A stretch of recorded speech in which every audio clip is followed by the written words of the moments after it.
Hi, we're making homemade bread in like 5 minutes, so stick around. I'm Judy Matusky. I'm a registered dietitian, and I'm also a certified culinary nutritionist with Athens Nutrition. Today I'm bringing you a really easy recipe, very few ingredients, and it's homemade bread that you don't have to knead. You don't have to wait for it to rise twice or 3 times.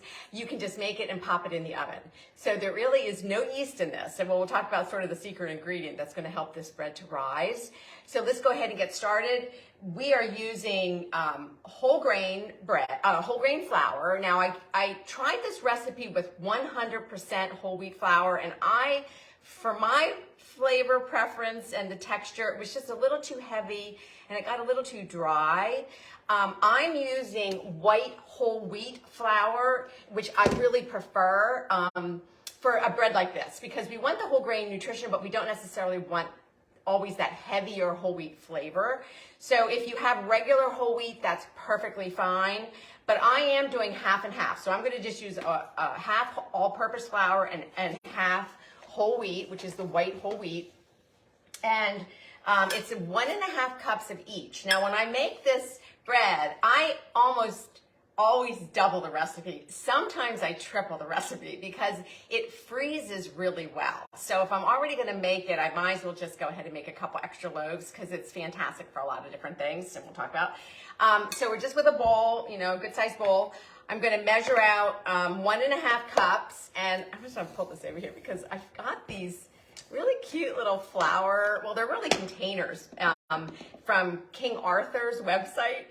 They were just so cute because for baking, they're great. It came with a little bit of a leveler so that when you scoop your flour out, you can just level it off. So, you're always looking for a knife sometimes to do that. I really love these, and I always keep my flour in the freezer. It just keeps it fresher, and I do bake, but I don't bake a lot. So I don't go through my flour as fast as maybe others might. So I like to keep my flour in a really well-sealed container in the freezer. I have it in my downstairs freezer. So anyway, these containers are great. They really seal well, and they're a perfect size for like 5 pounds of flour. All right, so here's the all-purpose flour. So we're going to do the same thing. Oh, let me grab my little leveler out of here. Oh, I kept it up. Okay. So we're going to do the same thing. So it's equal parts. I'm using, again, white whole wheat. You can use regular whole wheat flour. And equal parts just the all-purpose flour. Now, if you are gluten-free, this would be tricky. Sometimes it's hard to find whole grain gluten-free flour or flour blends, but sometimes they do use a brown rice, which can help. So, or maybe even like quinoa, but you could substitute really an all-purpose gluten-free flour blend for these 2 flours that I'm using. That's perfectly fine. So if that's something that you need to do, please do that. It just may not be as whole grain. All right. All right. So we have our flour. Now we're gonna add a little baking powder. This is going to help with the rise, and the recipe is interesting. It says 3 3/4 teaspoons. I'm not sure if you could just go ahead and do 4 teaspoons. I just usually eyeball the eyeball the 3/4. I'm not really measuring it in great detail, but I'll do 3 and then just about 3/4 on my teaspoon here. All right, and the final, well, no, not final. We have one more thing. Or 2 more. It does have a little sweetness. Now, this original recipe was a much sweeter recipe, and I actually got it. I'll give a shout out to a former colleague and friend, Janet. I'm not going to mention last name, but Janet gave me this recipe years and years ago when I worked at Mainline Health, and I love this recipe. I've given it to so many friends, and I have used it so many times. The original recipe was a little bit sweeter. It was meant to be like a little bit of a sweeter bread. So over the years, I've kind of cut it back. The recipe that you'll see that we post says 1/4 cup of sugar. I think I've tried it without any sugar, and it just doesn't have the right flavor. So I cut back to about 1/4 cup, which I think works really well. It does have a little slight sweetness to it, but it's not overly sweet.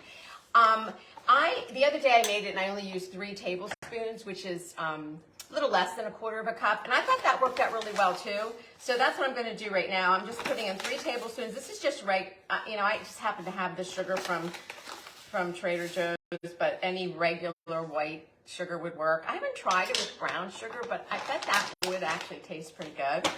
And then it's just a pinch of salt. Well, a little more than a pinch. You probably need at least a half a teaspoon or so because you do need some salt in here for flavor. And the magic ingredient is beer.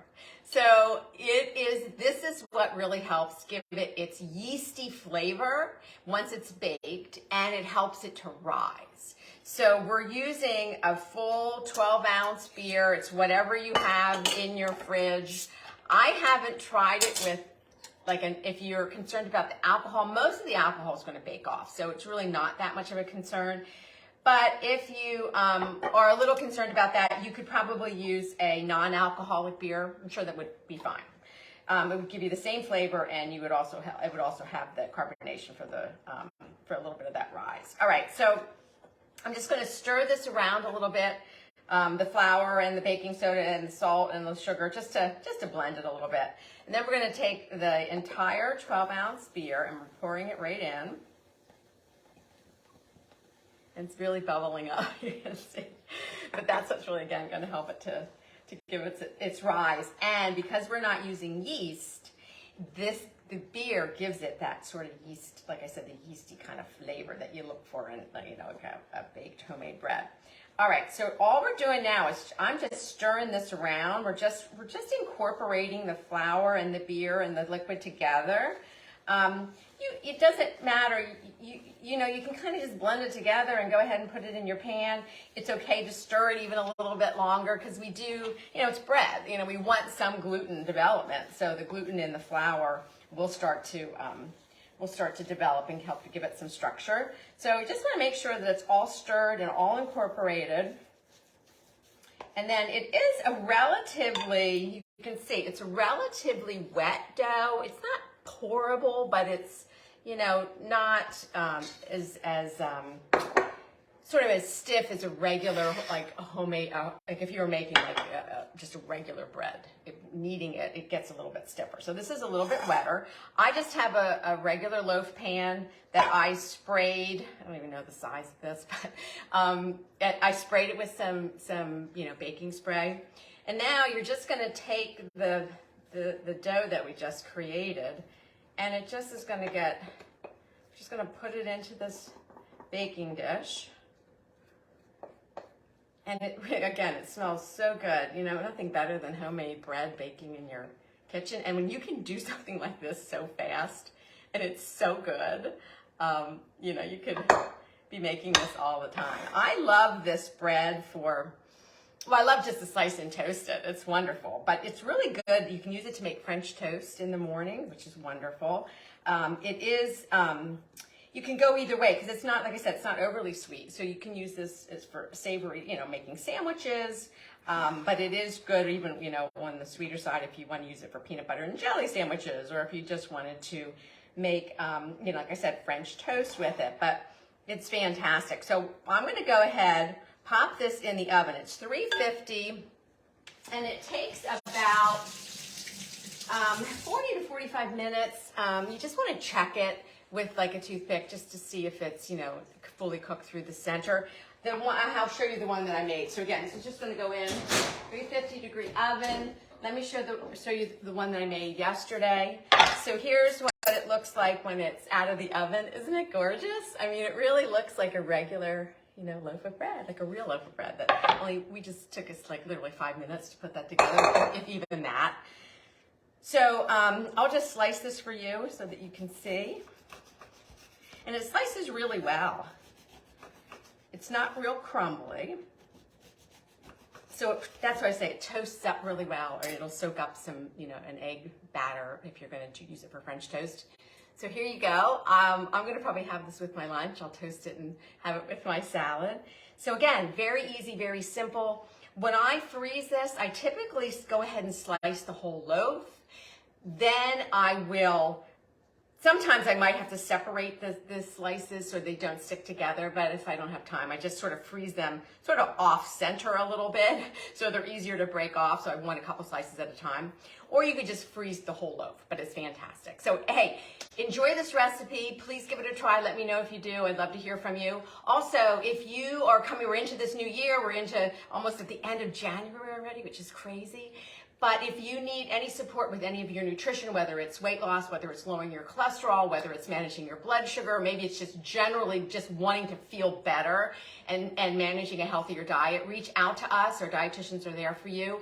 I'm always available for culinary nutrition support. So if you need help with menu planning or meal prepping, which is what we're doing with our culinary nutrition course right now. We're meeting tonight for our second session, which is all around, just healthy, stocking a healthy kitchen and planning for your future self as far as getting things together so that we have healthy things to eat and ready to go.